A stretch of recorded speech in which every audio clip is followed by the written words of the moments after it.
Bonjour à tous, bienvenue sur cette nouvelle vidéo. On va voir aujourd'hui, on va parler du volume, comment gérer le volume de ses entraînements, comment gérer le renfort, comment savoir si on a assez ou pas de volume, tout ça. Beaucoup de questions que voilà, les débutants intermédiaires peuvent se poser, même les pratiquants avancés.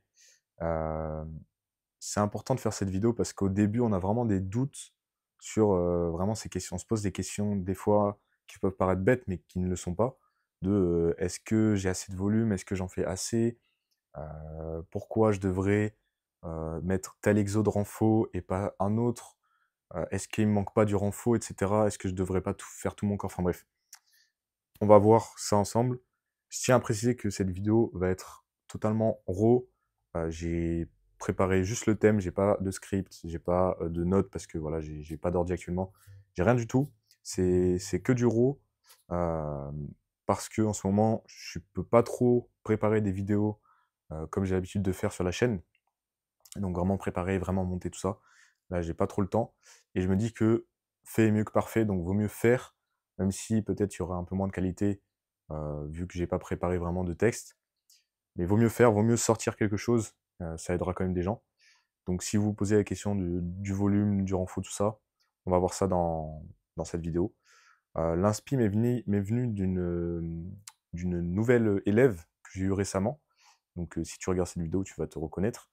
Et en fait, mon programme l'a fait douter parce que elle a moins de volume qu'avant, que lors de ses entraînements, enfin que lorsque elle-même faisait son programme.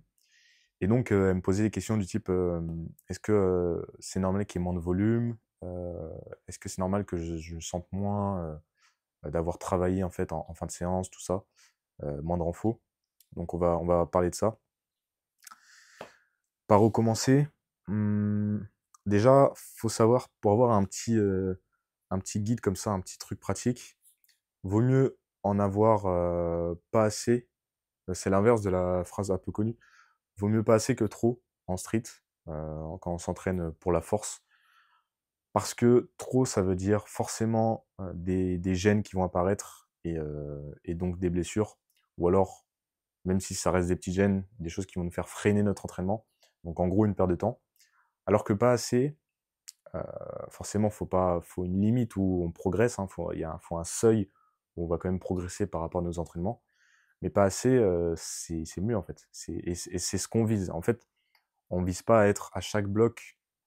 Alors je vais employer des termes complexes, tout ce qui est bloc, tout ça, cycle, mésocycle.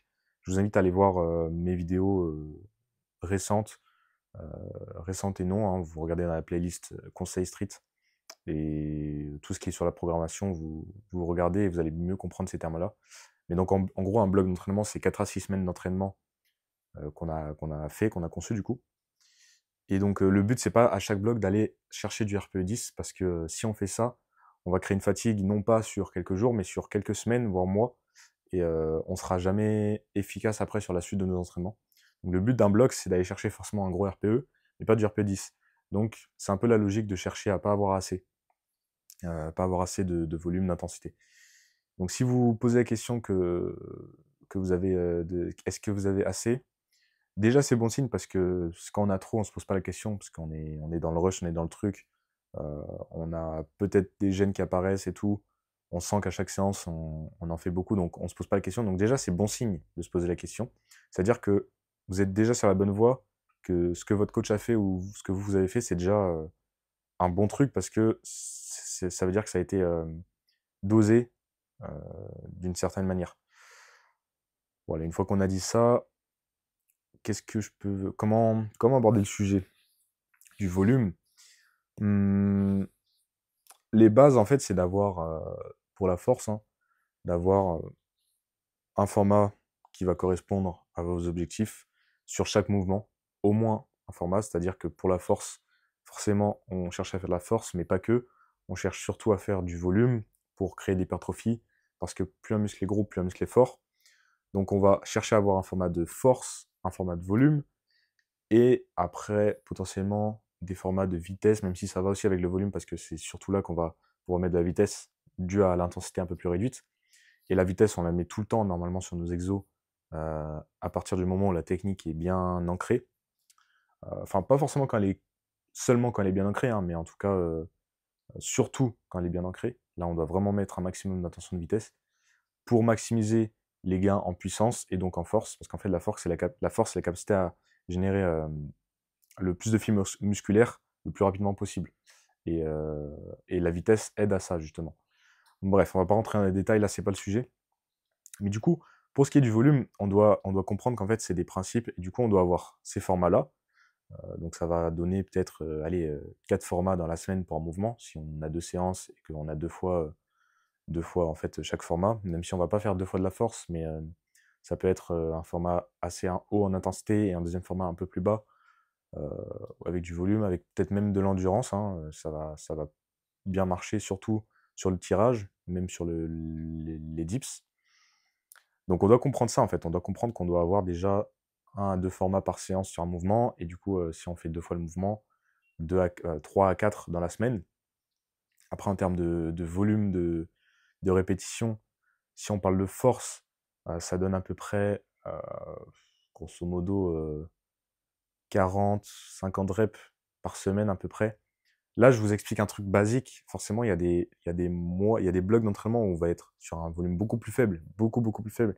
Si ta séance, c'est un 3x1, bah voilà, tu as 3 reps dans la séance, et la deuxième séance, c'est un 3x6, tu as 18 reps, ça fait 21 reps.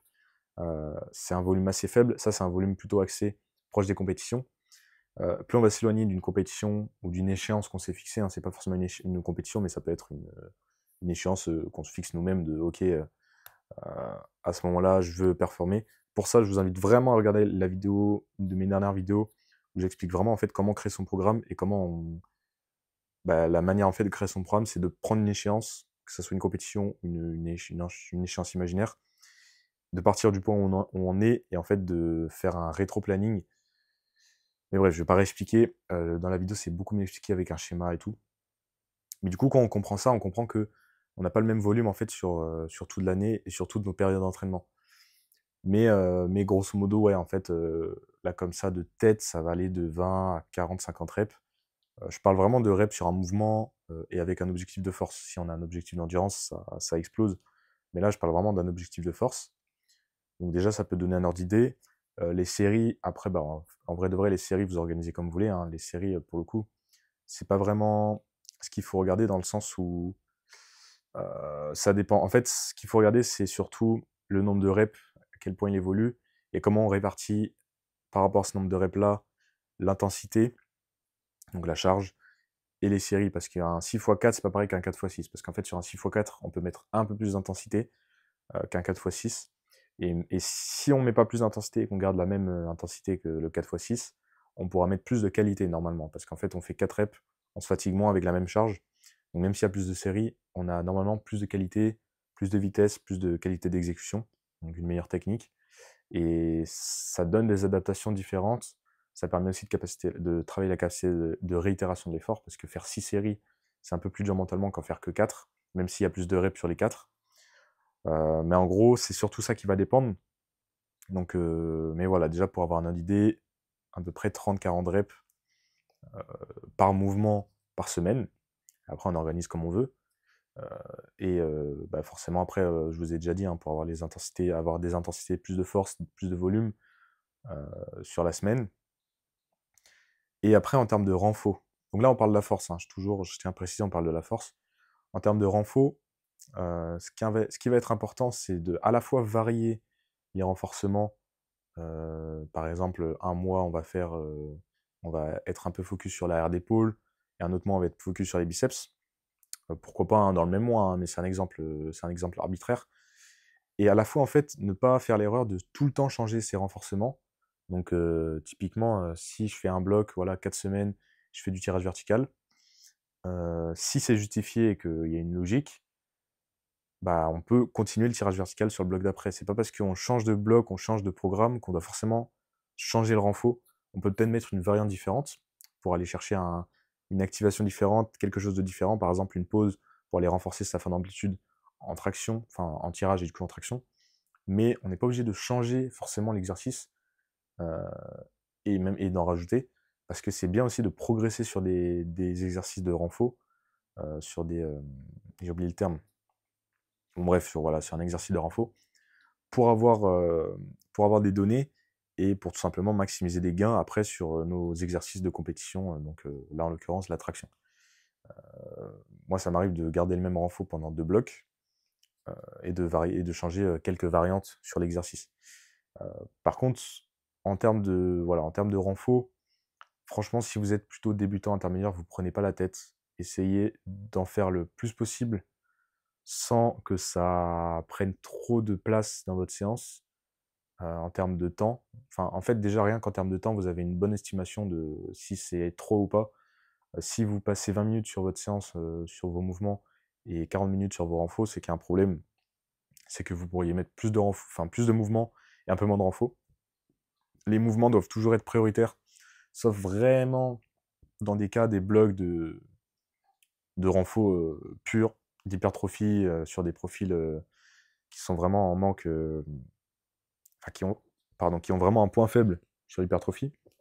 Mais, mais sinon, les mouvements de compétition doivent être prioritaires en termes de temps, en tout cas, pas forcément de volume, parce qu'en fait, sur un renfo, ça va vite, hein, 3x15 avec 2 minutes, on a 45 reps, donc ça va vite.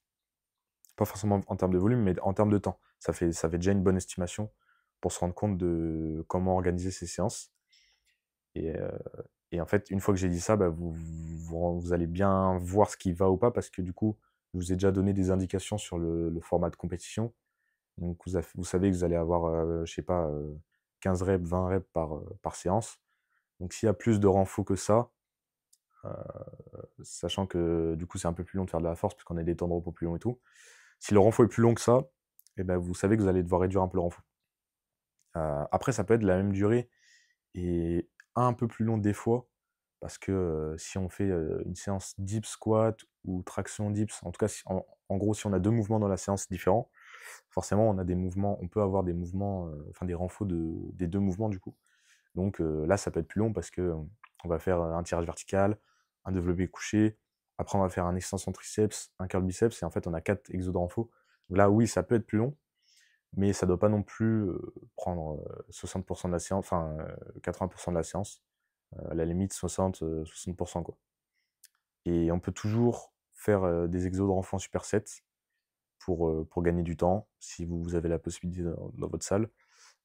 C'est pas mal pour gagner du temps. Ou alors en dégressif. Le dégressif, il faut savoir que il n'y a pas de. Alors je conseille plutôt sur des muscles, enfin sur des renforts d'isolation, type bah, pour renforcer les muscles type triceps, etc.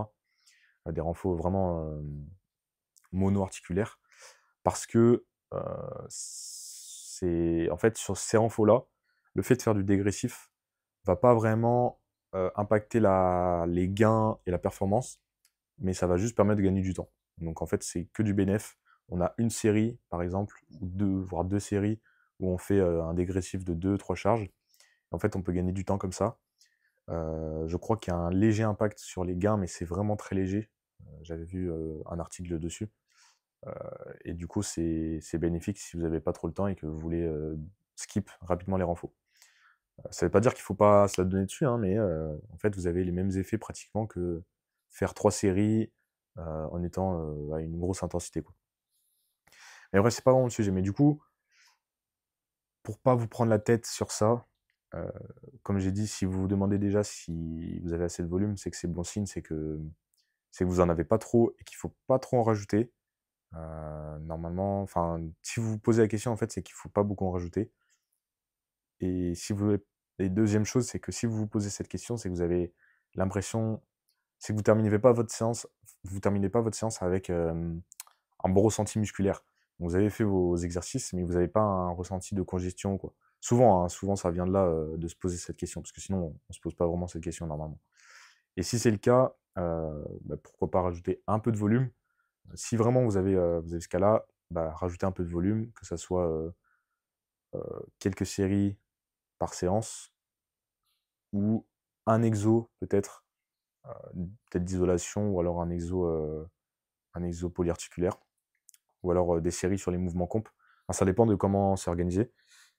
Ça peut du coup bien calibrer pour pas avoir trop et pas avoir trop peu. Il y avait quoi d'autre? Donc là, c'était vraiment sur le volume, les renfos. Ouais, c'était cette peur de pas avoir assez de volume. Mmh, je pense qu'on est pas mal. J'essaie de vous donner des guides sans forcément donner un truc précis parce qu'en fait, ça dépend trop du contexte, mais justement de donner un guide de comment adapter. Mais déjà, je pense que là, on est pas mal. Mmh, bah, écoutez, si vous avez, par rapport à ça là, à cette vidéo, des questions qui sont venues et que du coup, auxquelles j'ai pas répondu, mettez en commentaire. Déjà, ça m'aide pour le référencement, c'est cool, ça me soutient et comme ça, en fait, je referai une vidéo là, je peux même refaire une vidéo, bah, juste après, du coup non, parce que je vais pas la poster, mais voilà, je pourrais refaire une vidéo très vite parce que ça me prend pas beaucoup de temps ça, et y répondre ou regrouper plusieurs questions et y répondre, ça sera intéressant.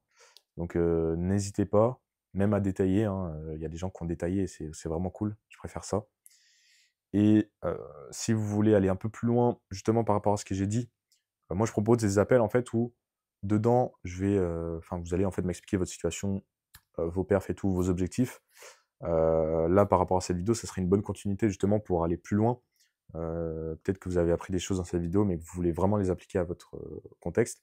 Et en fait, je propose des appels gratuits où je vous aide. En fait, je vais répondre à vos problématiques, donner un plan d'action, aller plus en détail, personnalisé. En fait, là, je peux pas le faire, mais dans l'appel, je vais pouvoir le faire. Donc, si vous êtes intéressé, c'est le premier lien dans la description. Et voilà, si vous voulez me soutenir, bah, vous pouvez prendre un coaching avec moi. Si vous voulez me soutenir gratuitement, vous pouvez liker et commenter la vidéo. Allez, c'était Desco. Ciao.